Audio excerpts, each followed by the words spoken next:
नमस्कार, जय हिंद दोस्तों। रशिया और यूक्रेन युद्ध में एक नया मोड़ आ चुका है। पहले हमने ये देखा कि रशिया का साथ देने नॉर्थ कोरियन सोल्जर्स पहुंचे हैं और अब हमें यह सुनने को मिलेगा कि रशिया का साथ देने आपके चाइनीज सोल्जर्स जो हैं वो पहुंच चुके हैं और यूक्रेन के खिलाफ लड़ाई करते हुए नजर आएंगे।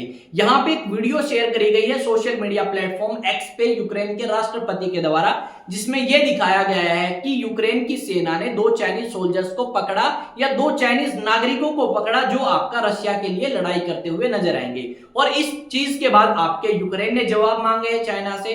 तो यहाँ पे इस वीडियो में हम जानने वाले हैं कि आखिरकार ये जंग स्टार्ट कब हुई और भारत ने किसका साथ दिया, यूक्रेन का या फिर रशिया का। सब कुछ हम डिटेल में डिस्कस करने वाले हैं। अगर आप चैनल पे नए हैं तो चैनल को सब्सक्राइब करें और बेल आइकन को प्रेस करें ताकि ऐसी ही वीडियो समय समय पे आपको मिल पाए। और वीडियो को एंड तक जरूर देखना ताकि हर एक पॉइंट में आपका क्लियर कर सकूं। तो यहाँ पे स्टार्ट करते हैं इस सेशन को। इस वीडियो के थंबनेल में लिखा गया है रशिया की तरफ से लड़ाई करते हुए नजर आएंगे चाइनीज या चाइनीज सोल्जर्स आप कह सकते हो। उसके अलावा हमने ये देखा कि यूक्रेन के राष्ट्रपति एक वीडियो शेयर करते हैं सोशल मीडिया प्लेटफॉर्म एक्स के ऊपर। यहां पे अब बात आती है कि आखिरकार क्यों ये जंग स्टार्ट हुई। जैसा कि आप सभी को पता है कि यूक्रेन जो है वो ये बोलता है कि हम नॉर्थ अटलांटिक ट्रीटी ऑर्गेनाइजेशन को ज्वाइन करना चाहते हैं। यूक्रेन ने जब ये बात कही तो रशिया ने काफी बार मना किया। जब रशिया की बात नहीं मानता है यूक्रेन तो रशिया ने 2022 यानी कि 2022 में यूक्रेन के ऊपर अटैक किया।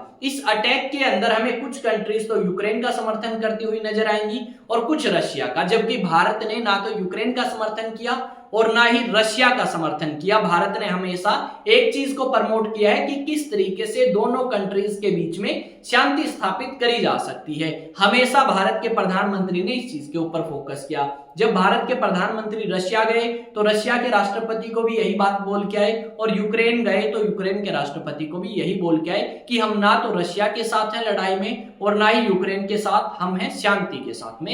यानी आप शांति स्थापित करो, भारत एक अहम भूमिका निभा सकता है उसमें। अब बात यह आती है तो इनके साथ है कौन।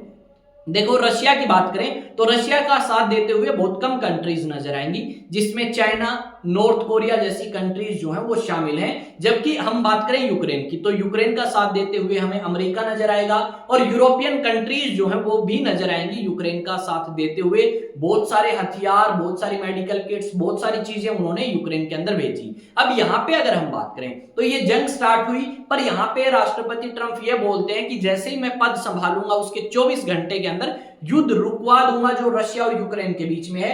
पर यहां पे आप कह सकते हो जनवरी 20 से लेके आज 9 अप्रैल है, अब तक अमेरिका के राष्ट्रपति कुछ नहीं कर पाए या इस युद्ध को नहीं रुकवा पाए। आप कह सकते हो लगभग 3 महीने हो जाएंगे, थोड़े दिन में 80 दिन के आसपास हो चुके हैं, पर युद्ध नहीं रुकवा पाए। अब यूक्रेन के राष्ट्रपति जब ट्रंप से मिलते हैं तो उनकी बहस होती है थोड़ी बहुत, उसके बाद थोड़ी सी सहमति बनी और आपसी क्या करते हैं, सुझाव के बाद वो डिसाइड करते हैं कि चलो कुछ करते हैं इस युद्ध को रोकने के लिए। अब यहां पे जेलेंस्की ने एक स्टेटमेंट दी।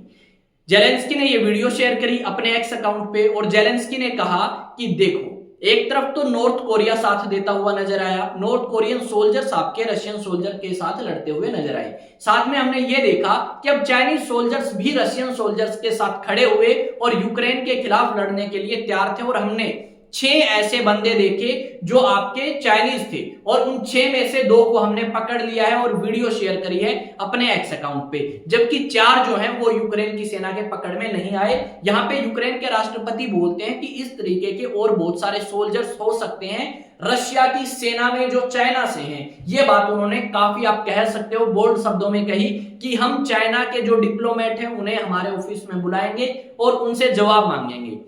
इसके ऊपर ना तो चाइना ने अभी तक कोई स्टेटमेंट दी है और ना कुछ बात कही है। पर यहाँ पे यूक्रेन के राष्ट्रपति ने जब ये वीडियो शेयर करी तो ये कहा कि हम मदद मांगना चाहते हैं अमेरिका से कि आखिरकार कब यूक्रेन का ये युद्ध जो है ये खत्म होगा और कब आप कह सकते हो रशिया का अन्याय खत्म होगा यूक्रेन से। ये बात यहाँ पे इन्होंने कहने की कोशिश करी है। अलग अलग सोशल मीडिया प्लेटफॉर्म, अलग अलग न्यूज पेपर्स, अलग अलग न्यूज चैनल्स ने इस न्यूज को कवर किया है। यहाँ पे आप देख सकते हो द इंडिपेंडेंट का एक न्यूज आर्टिकल है जिसमें इसी बात का जिक्र किया गया है कि यूक्रेन रशिया वॉर की जो लेटेस्ट अपडेट है वो ये है कि यूक्रेन में हमें इस तरीके के एविडेंसेस मिले हैं कि आपके चाइनीज सोल्जर्स पहुंच चुके हैं और यूक्रेनियन सोल्जर्स के साथ लड़ाई करते हुए नजर आएंगे। यहां पे बात स्पष्ट है कि नॉर्थ कोरिया ने पहले मदद करी। जब नॉर्थ कोरिया रशिया की मदद करने पहुंचता है तो बहुत सारे नॉर्थ कोरियन सोल्जर्स जख्मी होते हैं, बहुत सारे नॉर्थ कोरियन सोल्जर्स मारे जाते हैं। अब हमें यह सुनने को मिला कि चाइनीज सोल्जर्स आपके कहां पहुंच चुके हैं, रशिया में, और वो साथ देते हुए नजर आएंगे। यहाँ पे यूक्रेन के राष्ट्रपति ने यह कहा कि एक तरफ तो हम ये चाहते हैं कि इस जंग को जल्द से जल्द खत्म किया जाए, और दूसरी तरफ है रशिया के राष्ट्रपति जो इस युद्ध को और ज्यादा खींचना चाहते हैं। शायद उनके मन में ऐसा कुछ नहीं है कि यह युद्ध रुके या इस युद्ध को रोका जाए। यहाँ पे एक दो स्टेटमेंट है, वो आप देखें एक बार। यहाँ पे लिखा गया है, यूक्रेन युद्ध से जुड़ी ताजा खबरें। कीव की सेना ने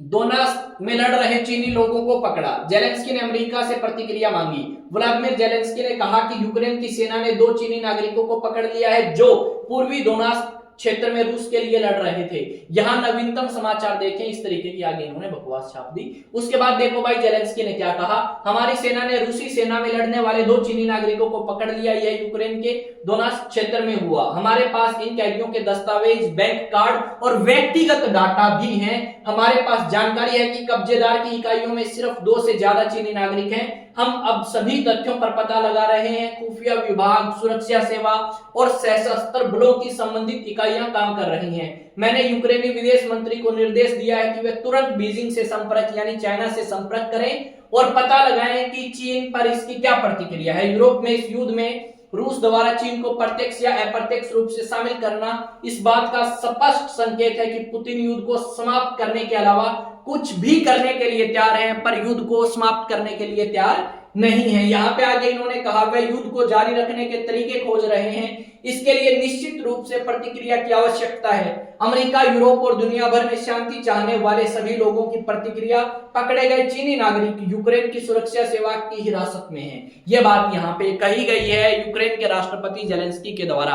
और यूक्रेन के राष्ट्रपति जेलेंस्की ने यह भी कहा कि ये जो आपके चाइना के सोल्जर्स या चाइना के नागरिक हमने पकड़े हैं रशिया के साथ मिलकर जो लड़ रहे थे यूक्रेन के खिलाफ, कहीं ना कहीं वो ये चीज शो करते हैं कि जो आपका चाइना है वो विश्वास के लायक नहीं है। इस तरीके की बात इन्होंने कही। अगर आप मुझे अलग अलग सोशल मीडिया प्लेटफॉर्म पे फॉलो करना चाहते हैं तो जाके सर्च करें एग्जाम टॉक्स और मुझे अलग अलग सोशल मीडिया प्लेटफॉर्म पे फॉलो कर सकते हैं। साथ में अगर आप नेशनल डिफेंस एकेडमी की तैयारी करना चाहते हैं क्लास 11th या 12th के साथ साथ में, तो आप हमारे ऑफलाइन एंड ऑनलाइन बैचेस दोनों ज्वाइन कर सकते हैं IAS स्टडी सेंटर के। यहाँ पे आपको नंबर दिया गया है 9812579188। इस नंबर पे रजिस्ट्रेशन करा सकते हैं। अगर आप ऑनलाइन ट्यूशन अप्रोच करना चाहते हैं यानी कोई ऑनलाइन ट्यूशन देख रहे हैं तो भी हमें आप क्या कर सकते हैं, संपर्क कर सकते हैं। नंबर है 9812579188 यानी कि सेम नंबर। क्लास 1st से लेके क्लास 12th तक सभी सब्जेक्ट्स के आपको ऑफलाइन ट्यूशन और ऑनलाइन ट्यूशंस भी मिल जाएंगे। यहाँ पे हिस्ट्री हो, ज्योग्राफी हो, फिजिक्स हो, पॉलिटिकल साइंस हो, बायो हो, केमिस्ट्री हो, मैथ्स हो, सब सब्जेक्ट्स अवेलेबल हैं। तो मिलेंगे एक नए सेशन में, पर आप अपनी प्रतिक्रिया दें इस रशिया और यूक्रेन युद्ध पे। मैं जानना चाहूंगा आपका ओपिनियन। मिलते हैं नेक्स्ट वीडियो में। जय हिंद, जय भारत।